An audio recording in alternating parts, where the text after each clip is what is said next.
আওয়ামী লীগ সরকার। জামাতে ইসলাম। এই মুহূর্তে দেশের যে পরিস্থিতি, আমি মনে করি জামাতে ইসলাম ক্ষমতায় গেলে দেশ ভালো হবে, ভালোভাবে পরিচালনা করবে। বিএনপি কে ভোট দেওয়ার জন্য মানুষ এখন বেকুল হয়ে আছে। এই মুহূর্তে আমি বলবো, আমি কাকে বলবো এটা আরো পরে বলতে হবে, কারণ এখনো অস্থিতিশীল অবস্থায় আছে। আমরা তো সব দলই সমান, সব দলই সমান যে এইগুলা। দর্শক, আমি এখন আছি নেত্রকোনা জেলার পূর্বধলা উপজেলার ফাজিলপুর বাজারে। দর্শক, প্রান্তিক মানুষের রাজনৈতিক ও বাস্তব অভিজ্ঞতার কথা শুনবো আজকের এই ভিডিওতে। থাকুন, আমার সাথে থাকুন। আজকে আমি সাধারণ জনগণের মতামত সম্পর্কে জানবো। আপনি কি করেন? আমি অটো গাড়ি চালাই। ফেব্রুয়ারিতে নির্বাচন হবে, আপনি কি ফেব্রুয়ারিতে নির্বাচন চাচ্ছেন? একটু বলবেন। হ্যাঁ, চাচ্ছি নির্বাচন হোক, একটা দল গঠন হোক। বিএনপি কে ভোট দেওয়ার জন্য মানুষ উদ্গ্রীব হয়ে আছে। মানুষ ভোট দিতে পারে নাই। 17 বছর তিনবার নির্বাচন হয়েছে, মানুষ ভোট দিতে পারে নাই। ভোটের প্রতি মানুষের খুব একটা আফসোস রয়ে গেছে। মানুষ ভোট দিবে। বিএনপি কে ভোট দেওয়ার জন্য মানুষ এখন বেকুল হয়ে আছে।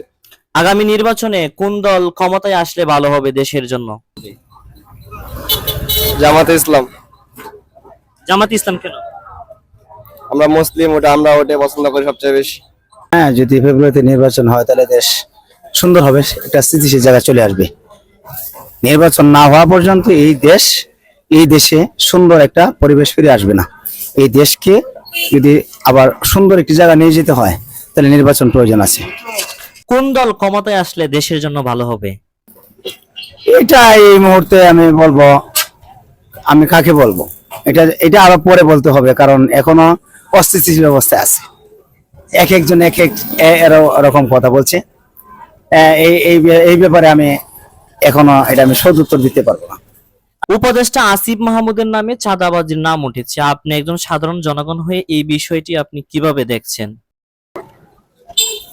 এই বিষয়ে যদি এটা তো আমরা যেটা পত্র পত্রিকা বা মিডিয়ায় যেটা দেখছি যে ওনার নামে উনি চাঁদাবাজি করছে, এবং ওনার বাবাও দেখলাম, ওনার বাবার নামেও কিছু এই তথ্য বেরিয়ে আসছে।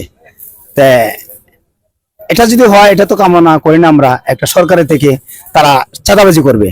তারা এই দেশে একটা দায়িত্ব নিয়েছে অন্তর্বর্তীকালীন সরকারের, সেখানে যদি তারা চাঁদাবাজি করে থাকে তাদের দৃষ্টান্তমূলক শাস্তি হওয়ার দরকার।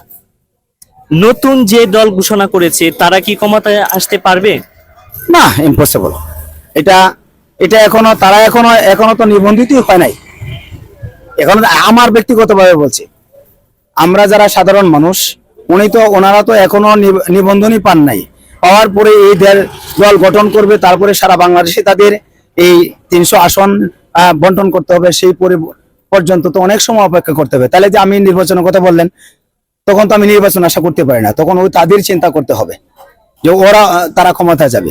এখন দ্রুত গতিতে নির্বাচন হয়ে দেশকে একটা সুন্দর জায়গা নিয়ে যাওয়াটাই খুব আমি জরুরি মনে করি। বর্তমানে বাংলাদেশের আইন শৃঙ্খলা পরিস্থিতি কেমন আপনার মতে?